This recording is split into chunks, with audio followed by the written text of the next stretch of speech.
where should you look when you run?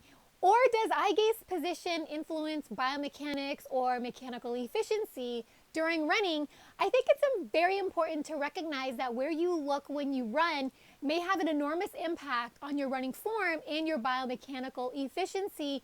Now, from what I've observed with respects to eye gaze position in most East African elite distance runners, and in comparison to the eye gaze position in most American or European elite distance runners, there is a distinct difference in that the majority of East African elite distance runners stare at the ground more so than they do staring up, looking straight ahead up at the horizon.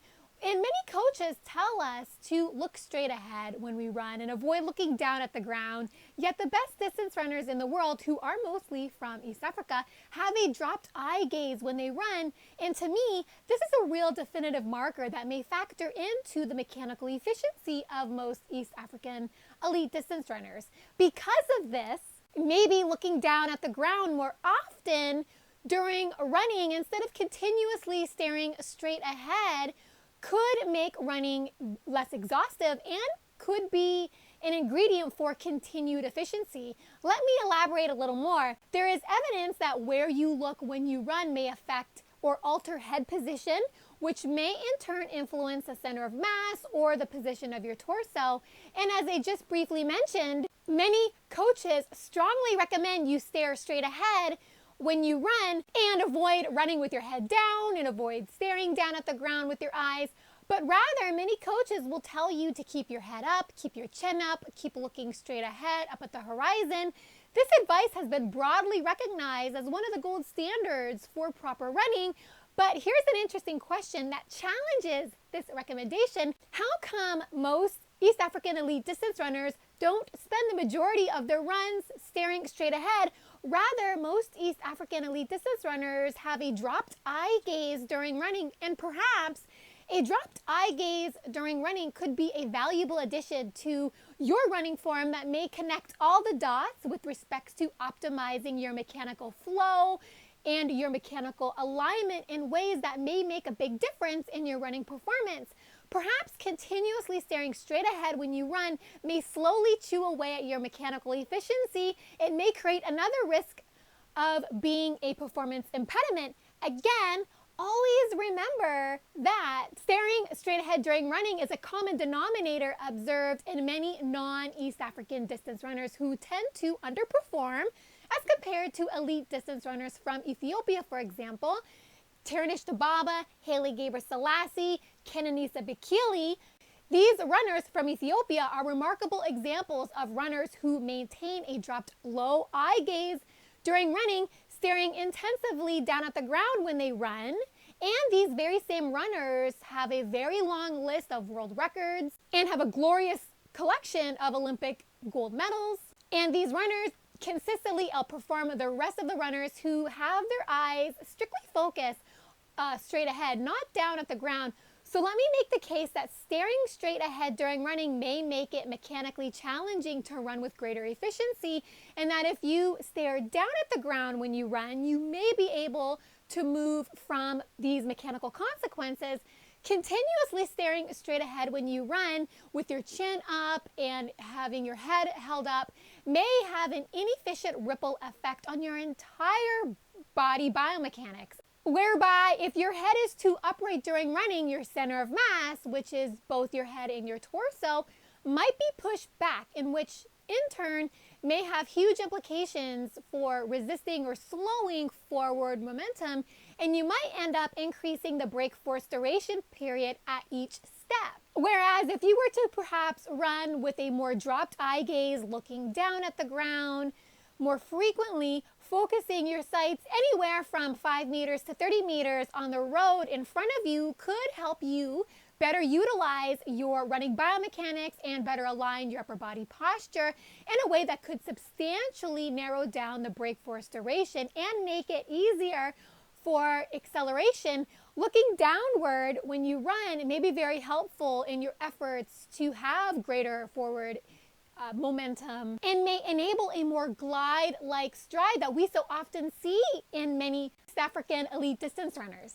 Because when the eyes are looking down, the head will be tilted more forward. And when the head is tilted forward, your center of mass will also be directed, guided, and positioned more forward, closer to initial foot strike position. I know that there are countless additional variables that are baked into contributing to excellent running performance. In getting back to the running technique of most East African elite distance runners, some of their mechanical tactics differ from the mechanics of most non-East African elite professional runners. But I always like to underscore that most East African elite distance runners who are outperforming most runners who vigorously follow and practice and emulate the standard recommendations on biomechanics, which includes staring straight ahead, keeping your chin up, keeping your head up. In contrast, an overwhelming majority of East African elite distance runners don't run the way that is in alignment with how we are told to run. And perhaps if we broke out of the paradigm and can get unstuck from the conventional way of running, and rather if we emulate the East African running style, which is a more natural style of running, because the majority of East African runners grew up running barefoot for many years, you may be able to achieve more gains.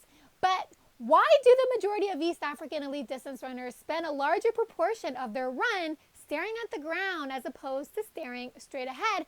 The downward eye gaze during running may represent the purest indication of many years spent running barefoot.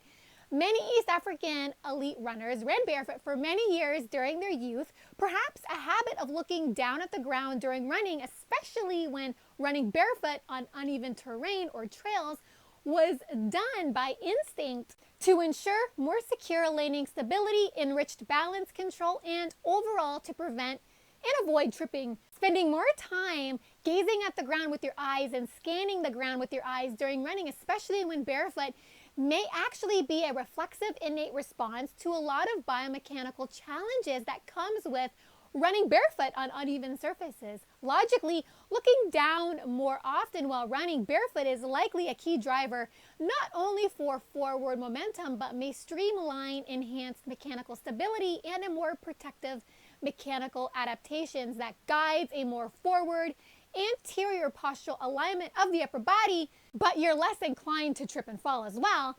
With the downward looking approach, you may be better able to run more safely. Just try running on uneven surfaces while staring straight ahead without looking down. It's almost as if you are running blindly. Personally, I like to see where I'm stepping when I'm running on the trails, especially when running at faster speeds. That's why I have a strong tendency to look downwards more often. I find that this makes trail running easier. It secures my footstep. I feel I'm in a better position to respond more quickly. I feel more mechanically stable and more relaxed because I can essentially see what's coming up, which helps secure my next step. Maybe looking down at the ground while running catalyzes better running efficiency, and maybe that's one of the qualifying reasons many East African elite distance runners are so tough to beat. And maybe we are actually hurting ourselves by running too upright via staring too straight ahead. This could be why, in part, injury rates are very high among runners, because it could be quite possible that our biomechanics really aren't being put to much productive and safe use. If we are looking in the wrong direction, that is. Injury prevention does partly depend on balance control, which may demand a dropped eye gaze or an eye gaze that involves looking downward more so than looking straight ahead continuously. And running with a dropped eye gaze may tap into greater mechanical stabilization. But when it's all said and done, it really comes down to how the best runners in the world run. And like I said, most of these runners come from East Africa. And again, most of these runners have a tendency to stare down at the ground when they run. And I can't emphasize that enough. Just check out videos of Tertish Dababa, Haile Gebrselassie, and Kenenisa Bekele running in action, and you'll see exactly what I mean, and watch how they run overall. Lastly, based on their barefoot experience, I think many East African runners are the best biomechanical examples that we can learn from to help us organize our biomechanics in ways that is more efficient and could help revive your running performance.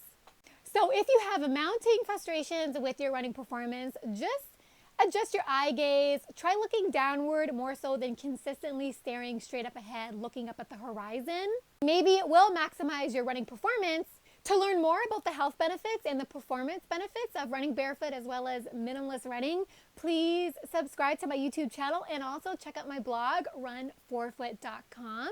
Thank you so much for listening and watching. Have fun out there on the roads. Bye for now.